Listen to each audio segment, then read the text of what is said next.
Hello everyone, আসসালামু আলাইকুম। আজকে আপনাদের সাথে শেয়ার করব খুবই মজার একটি পায়েস বা ফিরনির রেসিপি কাউনের চাল দিয়ে। যারা এর আগে কখনো এই চাল দিয়ে পায়েস রান্না করে খাননি তাদের জন্য থাকবে অনেকগুলো টিপস। প্রথমে কি চালটাকে ভিজিয়ে নিতে হবে, যার কারণে আমি এখানে 1 কাপের একটু কম পরিমাণে এবং হাফ কাপের একটু বেশি পরিমাণে কাউনের চাল নিয়েছি। এই চালটা দেখতে এরকম শস্য দানার মতো ছোট ছোট। রান্নার প্রায় 2 থেকে 3 ঘন্টা আগে চালটাকে ভিজিয়ে রাখতে হবে, এতে করে সেদ্ধ হতে সময় কম লাগে। আর ভিজিয়ে রাখার পর দেখা যাবে উপর থেকে অনেকটাই ময়লা ভাসতে শুরু করবে। পানি দিয়ে 2 থেকে 3 ঘন্টার জন্য ভিজিয়ে রাখছি। 2 থেকে 3 ঘন্টা পর দেখেন চালটার উপর কতটা ময়লা জমে উঠেছে। এভাবে হাত দিয়ে কচলিয়ে 4 থেকে 5 বার পানি পাল্টিয়ে ধুয়ে নিব। এরপর স্ট্রেইনারে দিয়ে পানি ছড়িয়ে নিব। পায়েস রান্নার জন্য চুলা আগে থেকে প্যান বসিয়ে দিয়েছি। পায়েস রান্নার জন্য আজকে আমি এখানে 1.5 লিটার গরুর দুধ নিয়ে নিচ্ছি। দুধগুলো আগে থেকে জাল করা না, কাঁচা দুধ দিয়ে আমি এখানে নিয়েছি। দুধ দেওয়ার পর সাথে সাথে এর মধ্যে আমি কাউনের চালগুলো দিয়ে নিব। দুধ বলক দিয়ে নেওয়ার কোনো প্রয়োজন নেই। একসাথে দুধ জাল হবে এবং চালগুলো ফুটে যাবে। একটু নেড়ে চেড়ে দিচ্ছি এবং প্রথম অবস্থায় চুলাটাকে হাই ফ্লেমে রাখবো যেন একটা বলক চলে আসে।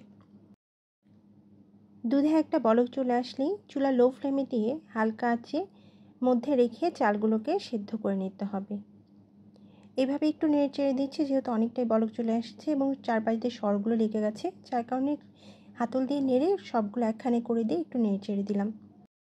ভিজিয়ে রাখার কারণে চালগুলো সিদ্ধ হতে কিন্তু খুব বেশি সময় লাগে না। চাল সিদ্ধ হয়ে গেলে এটা একদমই নরম হয়ে যাবে, মানে গলে যাওয়ার মতো হবে।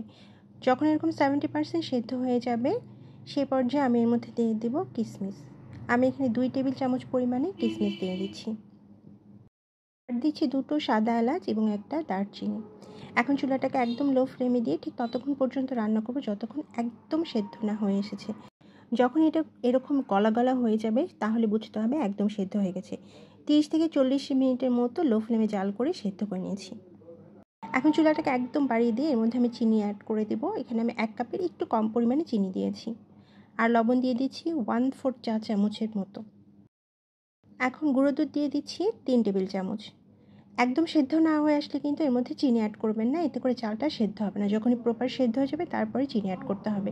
এখন চুলা বাড়িয়ে দিয়ে এভাবে অনবরত নেড়েচেড়ে দিতে হবে, এতে করে এটা আরেকটু বেশি গলা গলা হয়ে যাবে এবং দুধগুলো মিশে যাবে। আর যদি এভাবে নেড়েচেড়ে না দেন তাহলে দেখা যাবে দুধগুলো দলা পেকে যাবে। এখন ঠিক ততক্ষণ পর্যন্ত রান্না করব যতক্ষণ এটার কনসিস্টেন্সিটা অনেকটা ভারী না হয়ে এসেছে। যখন এইরকম ভারী হবে তারপরে এতে দিয়ে দিলাম 1 চা চামচ কেওড়া জল, আর দিয়ে দিলাম 1 চা চামচ গোলাপ জল, আর দিয়ে দিচ্ছি 1.5 টেবিল চামচ কাজু বাদাম। এটা অপশনাল, আপনি চাইলে বাদও দিতে পারেন। এখন যেহেতু 4 সাইডে সরগুলো লেগে গেছে, যার কারণে একটা চামচ দিয়ে এইভাবে একটু নেড়ে চেড়ে রান্না করে নেব। একদম ভারী হয়ে আসা পর্যন্ত রান্না করব। ঠিক কনসিস্টেন্সিটা এইরকম ভারী হইলেই তবে আপনি পায়েসটা নামিয়ে নেবেন। আর ঠান্ডা হওয়ার পর কিন্তু এটা আরও অনেকটাই ভারী হবে, যার কারণে এরকম পরিমাণ ভারী থাকলে নামিয়ে নিতে হবে।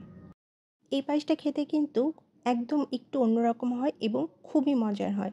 আপনি এটাকে ফিরনিও বলতে পারেন, পায়েসও বলতে পারেন, আবার ক্ষীরও বলতে পারেন। ডেকোরেশনের জন্য চারপাশে একটু সামান্য পরিমাণে পেস্তা বাদাম দিয়ে দিচ্ছি। এই পায়েসটা আমাদের উত্তরবঙ্গে খুবই জনপ্রিয় এবং এটা খেতে খুবই মজার হয়। যারা কখনো খাননি তারা একবার হলেও এই পায়েসটা ট্রাই করে দেখতে পারেন। এই চালের ভাতও খাওয়া যায়, আবার খিচুড়ি রান্না করে খাওয়া যায়। এই চাল কিন্তু অনেক বেশি পুষ্টিগুণ সম্পন্ন। চালের ফিরনি বা পায়েসের থেকে এই পায়েসটা একটু বেশি মজার হয়। আজকের মতো বিদায় নিচ্ছি। আল্লাহ হাফেজ।